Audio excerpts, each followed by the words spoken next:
എപ്പിസോഡിന്റെ opening സീനിൽ രണ്ടും ടീമിന്റെ ഫൈറ്റ് അത് അവസാനിച്ചിരിക്കുകയാണ്. ഇപ്പൊ മൂന്നാമത്തെ ടീമാണ് ഫൈറ്റിനായിട്ട് ഇറങ്ങിയിരിക്കുന്നത്, ടോഡ്രോക്കയുടെ ടീം. പക്ഷെ എന്താ ആ ഒരു ജിസുക്കി ആണെങ്കിൽ ലിഡാ പയ്യനെ ബ്ലോക്ക് ചെയ്ത് വെച്ചിരിക്കുകയാണ്. പക്ഷെ ലിഡാ പയ്യനാണെങ്കിൽ അവന്റെ ചേട്ടൻ പറഞ്ഞു കൊടുത്ത ടെക്നിക്ക് ഉപയോഗിച്ച് പുറത്തേക്ക് ചാടി വന്ന് പിടിച്ചു വലിച്ച് അങ്ങനെ അറഞ്ചം പറഞ്ചും തല്ലും. എന്നെ തോൽപ്പിക്കാൻ ആരെക്കൊണ്ടും കഴിയില്ല.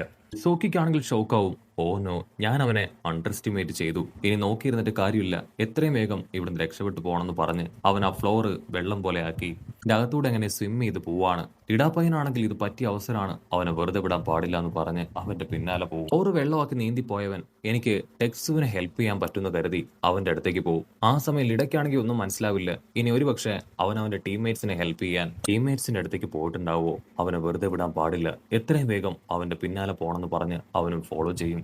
അതേസമയം നമ്മുടെ ഹീറോയെ കാണിക്കും. അവനാണെങ്കിൽ ലിഡയുടെ ഫൈറ്റ് ഒക്കെ കണ്ട് ഭയങ്കരമായിട്ട് ആവേശം കയറുകയാണ്. വാവ്, ലിഡ ഇപ്പൊ പഴയതുപോലെയല്ല, ഒരുപാട് ഇമ്പ്രൂവ്ഡ് ആയിട്ടുണ്ട്. അവന്റെ ചേട്ടൻ പറഞ്ഞു കൊടുത്ത കാര്യങ്ങളൊക്കെ ഉപയോഗിച്ച് അവൻ നല്ല രീതിയിൽ ഫൈറ്റ് ചെയ്യുന്നുണ്ട്. ഉറപ്പായാലും നമ്മുടെ ക്ലാസ്സിനെ പ്രതീക്ഷിക്കാൻ പറ്റിയ ഒരു മത്സരം തന്നെയാണിതെന്ന് പറയും. മറ്റൊരു ഭാഗത്ത് ജിറോയെ ആണെങ്കിൽ കൈബ്ര പയ്യൻ അവനാണെങ്കിൽ പിടിച്ചു വലിച്ച് അങ്ങനെ അറഞ്ചം പുറഞ്ചും തല്ലി തല്ലി കൊല്ലുകയാണ്. ജിറോയ്ക്കാണെങ്കിൽ അവനെ തിരികെ അറ്റാക്ക് ചെയ്യാൻ പോലും കഴിയുന്നില്ല.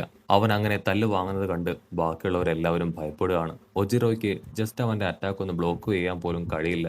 അവനാണെങ്കിൽ കഷ്ടപ്പെട്ട് ഒന്ന് പഞ്ച് ചെയ്യാൻ ശ്രമിക്കും. പക്ഷെ ഓപ്പോസിറ്റ് ഉള്ളവൻ അങ്ങനെ തെന്നി മാറി അവന്റെ വാലില് അറഞ്ചം പുറഞ്ചും അട്ടിക്കുകയാണ്. വേദന കൊണ്ട് ഒജിറോ ആണെങ്കിൽ പൊളയും. അവനാണെങ്കിൽ ഒജിറോയെ തീർക്കാൻ നോക്കുമ്പോഴായിരിക്കും നമ്മുടെ ലിഡാ പയ്യൻ ചാടി വരിക. അവനാണെങ്കിൽ വിളിച്ചു പറയും, ആ ഒരു മാൻ അവൻ ഇവിടേക്ക് വന്നുകൊണ്ടിരിക്കുകയാണ്, നീ കെയർഫുൾ ആയിട്ടിരിക്കണം, ഇവനെ ഞാൻ ജയിലിൽ കൊണ്ട് ഇട്ടോളാന്ന് പറഞ്ഞ് അവനുമായിട്ട് അങ്ങനെ കടന്നു പോകും. അവനാണെങ്കിൽ ലിഡയുടെ കയ്യിലിരുന്ന് എങ്ങനെയെങ്കിലും രക്ഷപ്പെടാനായിട്ട് അറഞ്ചം പുറഞ്ചം ചവിട്ടാനും തൊഴിക്കാനൊക്കെ നോക്കും. പക്ഷെ ലിഡയാണെങ്കിൽ തീർത്തു പറയും, നീ എന്തൊക്കെ ചെയ്തിട്ടും യാതൊരു കാര്യവുമില്ല, നീ എന്റെ കയ്യിൽ പെട്ടുപോയി. അവനാണെങ്കിൽ ഇപ്പൊ അവനെ തൂക്കിയെടുത്ത് ആ ഒരു സെല്ലിൽ ലോക്ക് ചെയ്യാണ്. അതിനവൻ വിളിച്ചു പറയും, ലിഡ ഒരിക്കലും നിനക്ക് രക്ഷപ്പെടാനായിട്ട് കഴിയില്ല, ആ ബാറ്റ്മാൻ അവൻ നിന്നെ ലോക്ക് ചെയ്യും.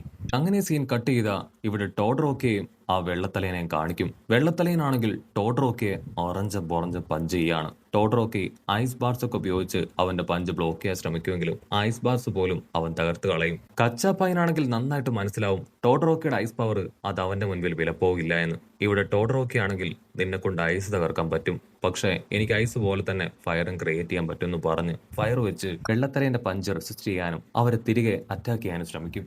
അതേസമയം ഇവിടെ സൂചി ആണെങ്കിൽ ആ ഒരു കൊമ്പുള്ള പെണ്ണ് അവളുടെ പിന്നാലെ ഓടുകയാണ്. അവളാണെങ്കിൽ നിർത്താതെ ഉഷാറായിട്ട് ഓടും. നിന്നെ വിടില്ല എന്ന് പറഞ്ഞ് അവളെ പിന്നാലെ ഫോളോ ചെയ്യും. അതേസമയം വെള്ളത്തലയൻ എന്റെ നേർക്ക് ഫയർ അങ്ങനെ വീശി അടുപ്പിക്കുകയാണ് ടോഡ്രോക്കി. പക്ഷെ അവനാണെങ്കിൽ അതിൽ നിന്നെല്ലാം പുറത്തേക്ക് ചാടി വരും. നിന്റെ ഈ ഫയർ എന്റെ അയൺ ബോഡിയെ കുറച്ചും കൂടെ സ്ട്രോങ് ആക്കി മാറ്റി എന്ന് പറഞ്ഞ് വീണ്ടും ടോഡ്രോക്കിയെ പഞ്ച് ചെയ്യും. ടോഡ്രോക്കയുടെ ലെഫ്റ്റും റൈറ്റും അവനങ്ങനെ ഞെട്ടിക്കുകയാണ്. അത് കാണുമ്പോൾ നമ്മുടെ ആൾക്കാരുടെ ഹാർട്ട് ബീറ്റ് കൂടും. നിന്റെ ഐസ് പവറും ഫയർ പവറും ഒന്നും വർക്കൗട്ട് ആകില്ല എന്ന് പറഞ്ഞ് ആ വെള്ളത്തലയനാണെങ്കിൽ ടോഡ്രോക്കയുടെ വയറ്റിൽ തന്നെ ആഞ്ഞ് പഞ്ച് ചെയ്യാണ്. ഇനി നീ എന്ത് ചെയ്യും ചോദിക്കും. അത് കേട്ട് അവൻ ഒരു സെക്കൻഡ് ഫ്ലാഷ് ബാക്ക് ആലോചിക്കും. ഇതുപോലെ തന്നെയാണ് ചെറുപ്പത്തിൽ അവന്റെ അച്ഛൻ അദ്ദേഹവും അവന്റെ വയറ്റത്ത് പഞ്ച് ചെയ്ത് ട്രെയിനിങ് ചെയ്യിപ്പിച്ചത്. നിന്റെ ലിമിറ്റിന് മുകളിലേക്ക് പവർ കൊണ്ടുപോവാ എന്ന് പറഞ്ഞാണ് അവന്റെ പപ്പ ചെറുപ്പത്തിൽ അവനെ അറഞ്ചം പുറഞ്ചം അട്ടിച്ചത്. ആ കാര്യങ്ങളെല്ലാം ഓർത്തെടുത്ത് ഒരുപാട് ദേഷ്യത്തില് ടോഡ്രോക്കി ആണെങ്കിൽ പ്രസന്റിൽ ആ വെള്ളത്തലേനെ നോക്കും. അവനാണെങ്കിൽ ഇതൊരു ദാക്ഷിണ്യം കൂടാതെ ടോഡ്രോക്കിയെ അറ്റാക്ക് ചെയ്തുകൊണ്ടേയിരിക്കുകയാണ്. ഇവിടെ ടോഡ്രോക്കിക്കാണെങ്കിൽ ദേഷ്യം വരെ അവന്റെ ബോഡിയിൽ നിന്ന് ആ ഒരു ഹീറ്റ് പവർ അതങ്ങനെ പുറത്തേക്ക് ഇജക്ട് ചെയ്യും. വെള്ളത്തലേനാണെങ്കിൽ ആ ഒരു ഹീറ്റ് അത് സഹിക്കാൻ കഴിയില്ല. അവന്റെ ദേഹം പൊള്ളി അവൻ പുറകിലേക്ക് അങ്ങനെ തെറിച്ചു പോവാണ്. അവിടെ ഉണ്ടായിരുന്ന ക്യാമറ പോലും ആ ഒരു തീയിൽ അങ്ങനെ ഉരുകിപ്പോവും. ഇവിടെ മാസ്റ്ററിന് അദ്ദേഹത്തിനാണെങ്കിൽ ഇപ്പൊ അവനെ കാണുമ്പോൾ അവന്റെ അച്ഛൻ എൻഡവറിനെ പോലെയാണ് തോന്നുന്നത്. അദ്ദേഹത്തിന്റെ ബോഡി ഇപ്രകാരമാണ് തീ കൊണ്ട് കത്തിച്ചു വലിച്ചു നിൽക്കുക. ഇവിടെ ആ വെള്ളത്തലേനാണെങ്കിൽ എന്നിട്ടും തോറ്റുമടങ്ങാനായിട്ട് തയ്യാറാവില്ല. ഉറപ്പായാലും നിന്നെ ഞാൻ തീർക്കുമെന്ന് പറഞ്ഞ് അവനാണെങ്കിൽ വീണ്ടും ടോഡ്രോക്കിയയ്ക്ക് നേരെ അങ്ങനെ പാഞ്ഞട്ടുക്കും. വെള്ളത്തലേനാണെങ്കിൽ കഷ്ടപ്പെട്ട് ബുദ്ധിമുട്ടി ടോഡ്രോക്കിയുടെ അടുത്തേക്ക് വന്ന് വീണ്ടും അവന്റെ വയറ്റിൽ പഞ്ച് ചെയ്യാണ്. ടോഡ്രോക്കി ആണെങ്കിൽ അവന്റെ അവസ്ഥ കണ്ട് ഷോക്കാവും. ഇത് വളരെ കൂടിയ അളവിലുള്ള തീയാണ്, നിന്നെ കൊണ്ട് ഇതിനെ ടോളറേറ്റ് ചെയ്യാനായിട്ട് കഴിയില്ല. സോ ദയവ് ചെയ്ത് നീ ദൂരേക്ക് മാറി നിൽക്കാനായിട്ട് പറയും. അതിനാ വെള്ളത്തലയം പറയും, ടോഡ്രോക്കി ഇത് നിനക്കാണ് വെറും ഒരു ട്രെയിനിങ്, എന്നെ സംബന്ധിച്ചിടത്തോളം ഇത് റിയൽ ഫൈറ്റ് ആണെന്ന് പറഞ്ഞ് വീണ്ടും വീണ്ടും ടോഡ്രോക്കി അറ്റാക്ക് ചെയ്യും. നിന്നെ വിടില്ല, ഉറപ്പായാലും ഞാൻ തോൽപ്പിക്കുന്നു പറഞ്ഞ് അവനാണെങ്കിൽ ഇപ്പോ ടോഡ്രോക്കി ആയിട്ട് പൊരിഞ്ഞ പോരാട്ടം. മറ്റൊരു ഭാഗത്ത് സോച്ചി ആണെങ്കിൽ ആ കൊമ്പുവണ്ണിന്റെ പിന്നാലെ വരികയാണ്. അവളാണെങ്കിൽ ഇതിൽ നിന്നെല്ലാം രക്ഷപ്പെട്ട് സേഫ് ആയ ഒരു സ്ഥലത്ത് അടുത്തേക്ക് വരും. അതിനുശേഷം അവനുമായിട്ട് പൊരിഞ്ഞ അട്ടി ഇടി ബഹളം. അവൾ ഒരുപാട് കൊമ്പുകൾ ഇപ്പൊ സോജി പയ്യനെതിരെ ഉപയോഗിക്കും. അവനാണെങ്കിൽ ഒരുപാട് കൈകൾ ക്രിയേറ്റ് ചെയ്ത് ഇരിക്കുന്ന ഓരോരോ കൊമ്പുകളായിട്ട് അങ്ങനെ തട്ടി മാറ്റി അവളെ പിടിക്കാനായിട്ട് ശ്രമിക്കും.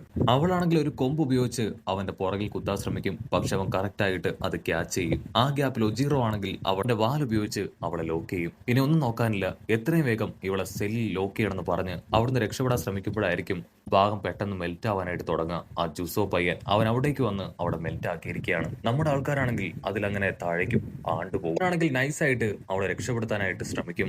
ഉടനെ നമ്മുടെ ചെക്കൻ അവനാണെങ്കിൽ സ്ക്വാഡ് വെച്ച് അവനെ ആഞ്ഞു വെട്ടുകയാണ്. ഗ്യാപ്പിൽ സോജി ആണെങ്കിൽ മുകളിലേക്ക് വന്ന് ഒജിറോയെ പിടിച്ചു കയറ്റുകയാണ്. പിന്നെ കൊമ്പ് പെണ്ണാണെങ്കിൽ അവളുടെ കൊമ്പ് ഉപയോഗിച്ച് അവന്റെ വാലിൽ ആഞ്ഞു കുത്തും. അതിനുശേഷം അവനെ തൂക്കിയെടുത്ത് അവളാണെങ്കിൽ ഓപ്പോസിറ്റ് സൈഡിലേക്ക് ഓടും. അവളാണെങ്കിൽ അവനെ പിടിച്ചു വലിച്ച് ഇപ്പൊ ജയിലിൽ അടക്കുകയാണ്. അങ്ങനെ എ ടീമിലെയും ബി ടീമിലെയും ഓരോരുത്തരെ വെച്ച് അവർ ജയിലിൽ അടച്ചു കഴിഞ്ഞു. ഇവിടുന്ന് അങ്ങനെ സീൻ ബ്ലാക്ക് ഔട്ട് ചെയ്ത ഇവിടെ വെള്ളത്തലയനാണെങ്കിൽ അത്രയും തീയിലും വിടാതെ വീണ്ടും വീണ്ടും ടോഡറോക്കിനെ അറഞ്ചം പുറഞ്ച ഞെട്ടിക്കുകയാണ്. ഒരുപാട് തവണ ടോഡറോക്കി താക്കീത് ചെയ്തിട്ടും അവനാണെങ്കിൽ അത് കേൾക്കാനായിട്ട് തയ്യാറാവാതെ വീണ്ടും വീണ്ടും ടോഡറോക്കിക്ക് നേരെ വരും. ആ സമയം അവന്റെ അച്ഛൻ എൻഡവർ പറഞ്ഞ കാര്യം ടോഡറോക്കി ഓർമ്മ വരും. നീ നിന്റെ ലിമിറ്റിന്റെ അപ്പുറത്തേക്ക് നിന്റെ പവർ കൊണ്ടുപോകണം. സോ ടോഡറോക്കി ആണെങ്കിൽ അവന്റെ പവർ അവന്റെ ലിമിറ്റിന്റെ അപ്പുറത്തേക്ക് കൊണ്ടുപോയി അവനെ ഞെട്ടിക്കാനായിട്ട് കൈ അങ്ങനെ മുകളിലേക്ക് ഉയർത്തും. ആ സമയം ആ ബാറ്റ്മാൻ ആണെങ്കിൽ അവിടേക്ക് പാഞ്ഞു വന്ന് ഇപ്പൊ അവിടെ മുഴുവൻ തന്നെ ാക്കാനായിട്ട് തുടങ്ങുകയാണ്. ഉടനെ ടോഡറോക്കി ആണെങ്കിൽ ആ മെൽറ്റിങ്ങിൽ അങ്ങനെ താഴേക്ക് ആണ്ടുപോകും. വലിയ ഇരുമ്പ് കമ്പി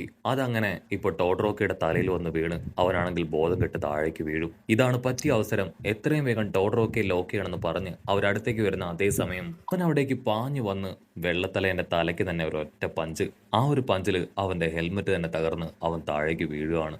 എന്നിട്ട് അവനാണെങ്കിൽ ടോഡറോക്കിയെ തൂക്കിയെടുത്ത് അവിടുന്ന് രക്ഷപ്പെട്ടു പോകും. അവർക്കാണെങ്കിൽ ഒരുപാട് ദേഷ്യം തോന്നും. ആ ലിഡ പയ്യനെ അവൻ അങ്ങനെ വെറുതെ വിടാൻ പാടില്ലായിരുന്നു. അവനാണ് ഇത്രയും നല്ല ഞങ്ങളുടെ ഒരു ഗോൾഡൻ ചാൻസ് അത് സ്പോയിൽ ചെയ്തെന്ന് പറഞ്ഞ് അവനാണെങ്കിൽ പല്ല് കട്ടിക്കും. ഉസ്മാനാണെങ്കിൽ വലിയൊരു ഡ്രം അതാണെങ്കിൽ മെൽറ്റ് ചെയ്യാനായിട്ട് തുടങ്ങും. അതിനുശേഷം വെള്ളത്തലയനോട് അത് ലിഡയ്ക്ക് നേരെ വലിച്ചെറിയാൻ പറയും. അവൻ അതിൽ പഞ്ച് ചെയ്ത് ഇപ്പൊ ഓടിക്കൊണ്ടിരുന്ന ലിഡയ്ക്ക് നേരെ തെറിപ്പിക്കും. ഒരു ഡ്രം ആണെങ്കിൽ അവരെ ആഞ്ഞടിച്ച് അങ്ങനെ ബോധം കെട്ട് ഇപ്പൊ ലിഡ പയ്യനെ താഴേക്ക് വീഴും. ടോഡറോക്കി, ലിഡ, വെള്ളത്തലയൻ അങ്ങനെ എല്ലാവരും ഇപ്പൊ ബോധം പോയി താഴെ വീണ് കിടക്കുകയാണ്. മറ്റൊരു ഭാഗത്ത് സോജിയും ആ കൊമ്പ് പെണ്ണും അവരാണെങ്കിൽ ഓരോ ഭാഗത്തേക്ക് ചാടി ഓടിക്കൊണ്ടേയിരിക്കുകയാണ്. ആ സമയത്ത് കൊമ്പ് വെച്ച പെണ്ണാണെങ്കിൽ ടോഡറോക്കിയെയും ലിഡയെയും കാണും. അവളാണെങ്കിൽ ടോഡറോക്കിയെ തൂക്കിയെടുത്ത് ജയിലിലേക്ക് കൊണ്ടിടാനായിട്ട് അവനുമായിട്ട് അങ്ങനെ പറന്നു പോവാണ്. അവളാണെങ്കിൽ ടോഡറോക്കിയുമായിട്ട് വീണ്ടും ഒരുപാട് ഹൈറ്റിലേക്ക് പോവും. ഇനി എത്രയും വേഗം അവനെ സെല്ലിൽ ഇടണമെന്ന് പറഞ്ഞ് അവൾ കാര്യമായിട്ട് ചിന്തിക്കുമ്പോഴായിരിക്കും ഒരു വലിയ സൗണ്ട് കേൾക്കുക. അവർക്ക് കൊടുത്ത 20 മിനിറ്റ് അത് അവസാനിച്ചിരിക്കുകയാണ്. സോ എ ടീമും ബി ടീമും ഇപ്പോ വിജയത്തിലേക്ക് എത്തിയിട്ടില്ല. അങ്ങനെ ഇപ്പോ ഈ ഒരു മാച്ച് അത് ഡ്രോ ആയിരിക്കുകയാണ്. കുടുങ്ങിക്കിടക്കുന്ന ലിഡാ പയ്യനെ അവനെ പതിയെ പുറത്തേക്ക് എടുക്കാനായിട്ട് ശ്രമിക്കും. ഇവിടെ ഹോസ്പിറ്റലിലേക്ക് കൊണ്ടുവന്ന ടോഡറോക്കി ആണെങ്കിൽ ഞെട്ടി എഴുന്നേൽക്കുകയാണ്. ആ വെള്ളപ്പയ്യനാണെങ്കിൽ ടോഡറോക്കിയോട് പറയും, എനിക്ക് ഫെയിലായ ഒരു സിറ്റുവേഷൻ ആണ് ഇപ്പൊ ഫീൽ ആവുന്നത്. നിന്റെ ഫയർ പവർ നന്നായിരുന്നു, നമുക്ക് ഒരിക്കൽ കൂടെ ഫൈറ്റ് ചെയ്യണമെന്ന് പറഞ്ഞ് അവൻ കടന്നു പോകും. ഇവിടെ ലിഡയ്ക്കാണെങ്കിൽ തന്റെ മൂവ്മെന്റ് ശരിയായില്ല, താൻ മണ്ടത്തരം കാണിച്ചു എന്നൊക്കെ പറഞ്ഞ് അവനാണെങ്കിൽ വിഷമിച്ച് തല താഴ്ത്തിയിരിക്കും. അതിന് ടോഡറോക്കി പറയും, അയ്യോ ഇല്ല ഇല്ല, ഏറ്റവും മോശം പെർഫോമൻസ് എന്റേതായിരുന്നു, കുറച്ചും കൂടെ നന്നായിട്ട് അടുത്ത ബാറ്റിൽ നമുക്ക് ട്രെയിൻ ചെയ്ത് പോരാടണം എന്ന് പറയും. അവിടുന്ന് അങ്ങനെ സീൻ കട്ട് ചെയ്ത ആ ചപ്പർത്തലയനാണെങ്കിൽ ഒരുപാട് സന്തോഷം. അങ്ങനെ ഒരു വിധത്തില് ഈ മാച്ച് ഡ്രോ ആയി. എയ്ക്കും വിജയമില്ല, ബിക്കും വിജയമില്ല. അടുത്ത മാച്ചിൽ ഉറപ്പായിട്ടും ഞങ്ങൾ തന്നെ ജയിക്കുമെന്ന് പറഞ്ഞ് അവനങ്ങനെ ഹായ് ആയിട്ട് നിൽക്കും. അടുത്തായിട്ട് നമ്മുടെ ആൾക്കാരിൽ നിന്ന് കച്ച പയ്യനും അവന്റെ ഫ്രണ്ട്സും മത്സരിക്കാൻ ഇറങ്ങുന്നതോടുകൂടെ ഈ ഒരു എപ്പിസോഡും അവസാനിക്കുന്നു.